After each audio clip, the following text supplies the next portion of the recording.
Hello, hello, Crafty Mavens. So I have your Art Party Friday video for you.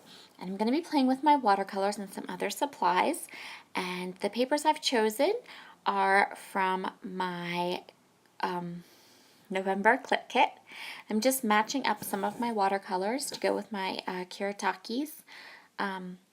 Those are my favorite watercolors, and I thought it'd be fun to do a little watercolor playing with you. So what I've done is I've cut a cut file from my silhouette, and I've just cut it on plain white cardstock, and I'm being very careful not to use a lot of water. And then I'm going to come in here, and before I even take it off the mat, I'm going to go ahead and watercolor it. I find that this helps the paper to keep its shape, and I'm just going to watercolor and blot. So from the inspiration piece, I am taking inspiration from the top left photo, which is a photo of leaves being watercolored, and so that's what I'm doing. I'm going to watercolor some leaves. I like to watercolor right on my silhouette mat. It's easy to clean, it holds the paper, it kind of stretches it out, and you get way less warping when you do it this way. Really, you do. So what I'm going to do is I'm just going to go in, and I want to use 3 colors and while the orange and the pink are going to blend together really well, the other color I want to use is going to be a green, which could become muddy, so I'm going to show you what I do to keep that muddiness from happening. So I'm going to start with the green, but I'm going to start down here at the bottom where it isn't going to touch the left or it isn't going to touch any of the pink or orange leaves. I'm just watching my colors. This needed to be a little bit thicker to get the right color I wanted. I wanted less green and more aqua. I'm going to go ahead now and I'm going to do the entire border with my 3 colors. And this is like watercoloring for beginners because it's just really easy. A little bit of water, a little bit of color, and you are good to go. Especially when you have some really nice, bright, vibrant watercolors like these, like this Kuretake set is.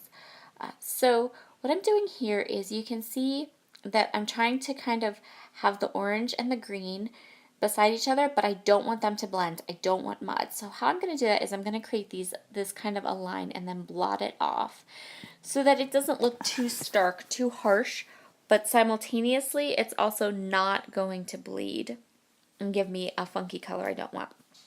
And remember that this is a cut file, which means once I pull it up, it's not going to look like this. The edges don't need to run into each other because a lot of what you see here is going to just end up getting thrown away because it is the inside pieces of the die cut, which is also really nice. So I'm just going to go ahead, I'm going to set this aside, let it dry, let it do its thing, and I'm going to leave it on the mat the entire time because that way it will hold its shape. It still does a little bit of lifting when you do it this way, but not too much. So you're going to get a sneak peek here at some other leaves that I did, but those are for another project and they will be coming up later. And those are also one of the free files that came in my click kit. And so while I was cutting and watercoloring, I figured I might as well cut and watercolor a bunch. So I'm going through and I'm going to go through these papers and decide which one I want to use as my background, but ultimately I decide on white. And I've already taken all the inside pieces out of my cut file. And now I'm going to go ahead and ever so carefully peel the cut file from away from the silhouette mat. So the next thing I want to do is I want to back all of these leaves with some pattern paper from the kit, but I didn't want patterns. I wanted tone on tone. So where the outline of the leaf was a solid blue, I found a nice small solid blue pattern. Where the outline of the leaf was a solid bright pink, I found that tone on tone pink pattern. And then for the leaves that are outlined in multiple colors, I'm going to back those with the stripes. Now there were not any kind of solid small patterned tone-on-tone pattern for the orange. It's just in the stripy paper and in a couple other places throughout the kit. So I'm going to show you a way to that I'm going to go ahead and color those leaves in, which is going to be really fun. But for now, I'm just using some Scotch tacky adhesive and backing these cut files. I'm sure you've seen them done like this 100 times. Really, really easy. But I didn't want this layout to become too busy, so I'm sticking to these 3 colors: the teal, the mustard, and the orange, or the teal, the mustardy orange color, and that bright pink. And then we're going to pull some gold into the layout. So I'm just I turned my cut file upside down. I have that acorn paper upside down, and I'm just cutting and backing this cut file.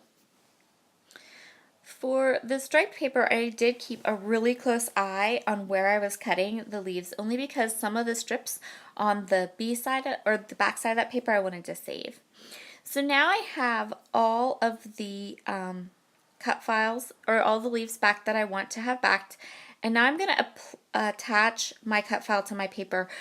So the best way that I can tell you to do this is, if you have a cut file with a frame, cut it on your silhouette as big as you can, put it on your white cardstock, glue it down, and then you're going to need to trim. No matter how you do it, you're going to need to trim.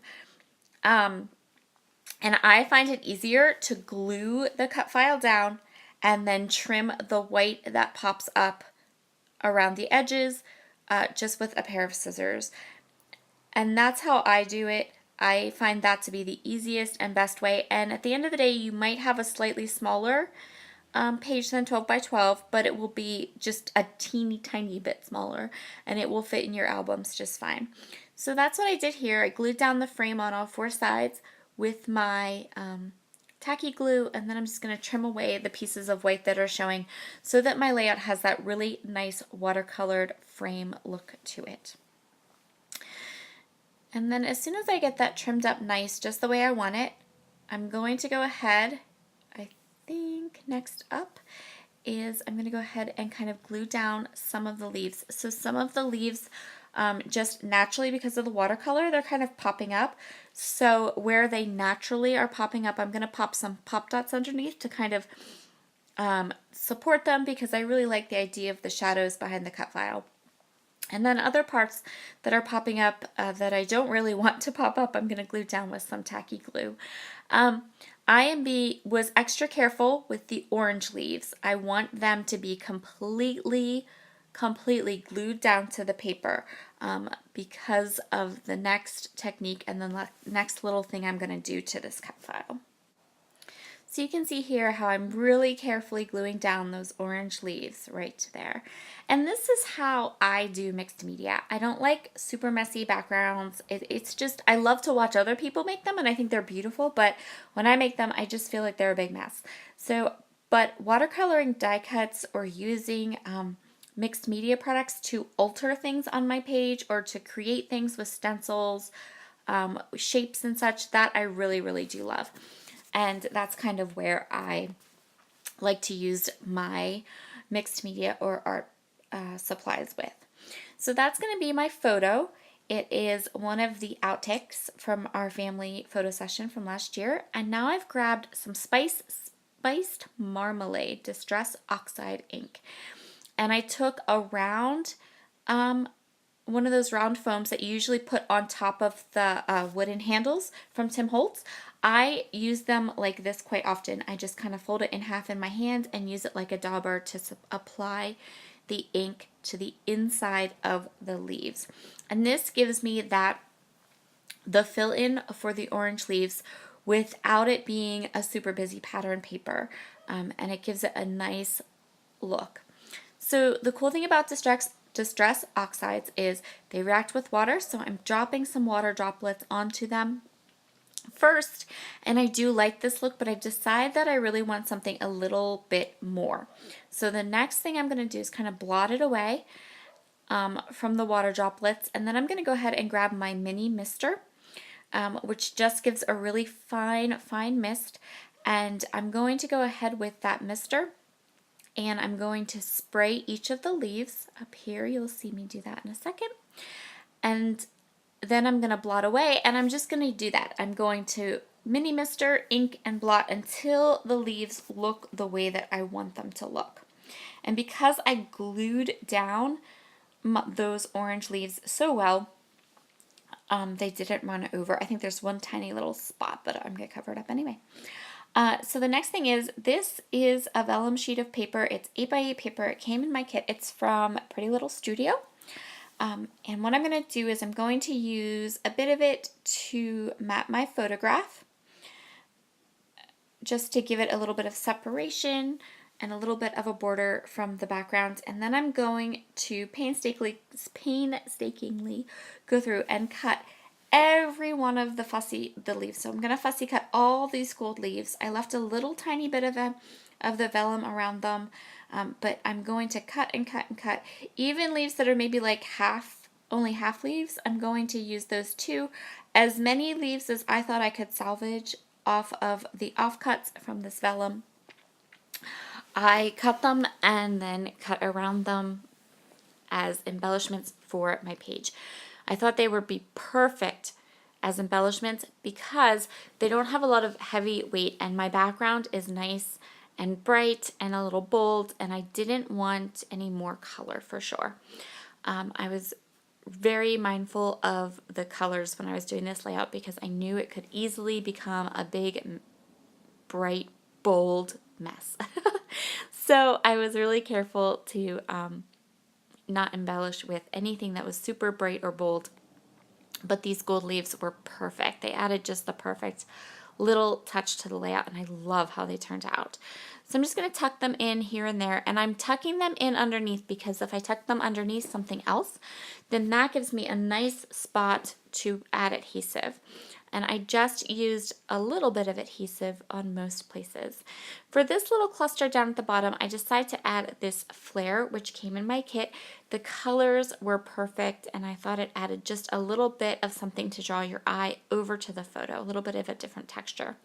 So I'm going to go through and add all of these leaves, and then I also grabbed this gold ampersand die cut from the ephemera pack. It's the Pebbles Girl Squad ephemera pack that came in the kit. And then I have these stickers, which are from American Crafts. They're from the Hazelwood collection. And I love this font. This is my absolute favorite font. And I'm just going to add the title, Just Be You, because if you look at the lovely photo of my family, you'll notice this was an outtake photo. And my son is putting the Star Trek Live Long and Prosper sign up, because he is a Star Trek fan, and this is what he does. So the next thing I'm going to do is just add a couple of these little hearts. They're black enamel hearts, and they're going to create just a little bit of a diagonal line. Again, they're black. They're not a color. There's already plenty of color on this page.